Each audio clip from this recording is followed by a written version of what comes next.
Assalamualaikum and very good morning. My name is Siti Rosafika binti Muhammad Tauhid, and today I will present about reliability test and normality test. Okay, first of all, we need to know what is reliability test. Reliability test, it refers to how dependently and consistently a test measures a characteristic. Reliability test is most common type of internal consistency type reliability, which is coefficient alpha and sometimes it called Cronbach alpha. Reliability test also tells how closely related a set of items are as a group, and it is most commonly used when you have multiple liked questions in questionnaire that form a scale, and the scale is needed to determine if it reliable. For example, in SPSS statistic, there are 6 questions labeled from question 1 to question 6 in order to measure the employee performance at company. Each question was a 5-point liked item from deficient to outstanding. Cronbach alpha was run on a sample size of 10 employees in order to understand whether the questions in questionnaire all reliably measure the same latent variable, which is employee performance, so that a Likert scale constructed. Okay, here I want to show on how to do reliability test in SPSS. First of all, what you need to enter the data in SPSS, make sure your data in numeric type and ordinal scale of measurement. You go to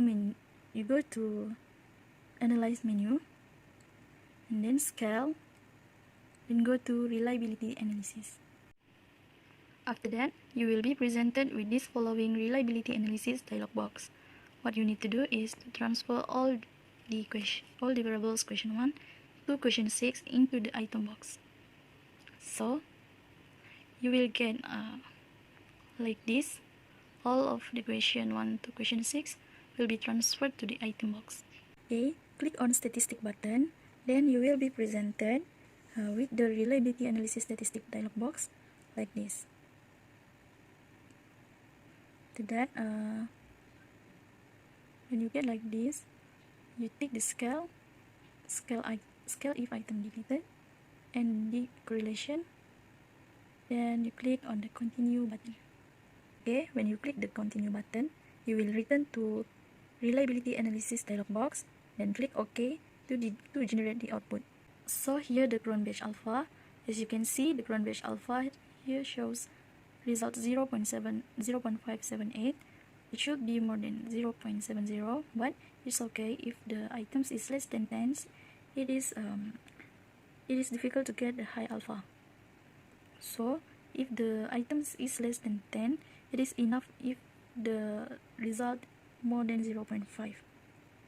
As you know, many statistical analyses, there are dependent variables and dependent variables. The dependent variables are the variables that may depend on other factors, such as weight, which is may change depending on the gender. And for independent variable is variable which not depend on other factor.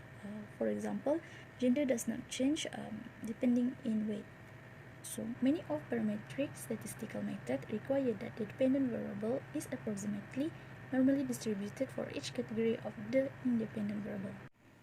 Okay, when you want to do the normality test in SPSS, first of all you should have the data, and then you go to analyze menu, then you choose this descriptive statistic, then you click explore.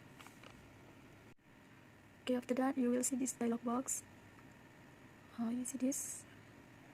In the example, the dependent variable is weight and the gender is independent variable.